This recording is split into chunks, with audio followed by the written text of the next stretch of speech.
আমি আজকে শেষ করছি আপনাদের আমরা বাস্তবতা নিয়ে বলি। এখন জামাতের সাথে 11 দল আমরা আছি। এখানে বীর বিক্রম আছে, মুক্তিযোদ্ধারা এখানে আছে, এখানে আমাদের বিপ্লবের যারা করেছেন সেই দলটা আমাদের সাথে আছে। এবং সাম্প্রতিক যে সার্ভেগুলো হয়েছে সেটাও বলে যে এবারে মানুষের পরিবর্তন চাচ্ছে এবং সেই পরিবর্তনটা কিন্তু 11 দলীয় নির্বাচন ঐক্যের পক্ষে সেখানে হবে। সুতরাং ওনারা দ্বিগুণ সিট পাবেন। আমি জানি না ওনারা কোথায় থেকে এই জরিপটা করেছেন। বাংলাদেশে যারাই এবার সার্ভে করেছেন কোনো সার্ভেতে এরকম দ্বিগুণ পাওয়ার সম্ভাবনা কারো যদি থাকতো তাহলে ওনারা এই কাজটা কেন করলেন?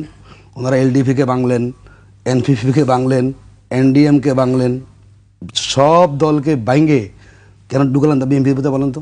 ওই যে বয়, যদি এত ওনারা কনফিডেন্স থাকতো ধানের শীষ জিতে যাবে তাহলে ওনারা সব, যেখানে জিয়াউর রহমান ছিলেন বহুদলীয় গণতন্ত্রের উপকার, এবার তারা কি করেছেন? সব দলকে বিলুপ্ত করে কি করেছেন? ধানের শীষের প্রতি নিয়ে আসছেন। এটা কেন করেছেন বলুন তো?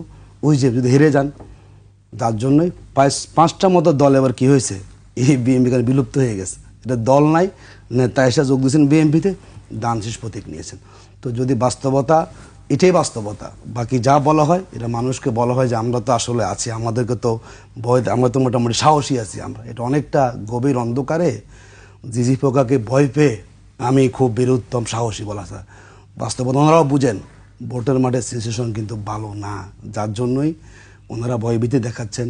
ভোট কেন্দ্রে আসবেন না, মহিলারা আসবেন না, বোরকা পরানোর জন্য এটি বাস্তবতা হয়ে থাকে।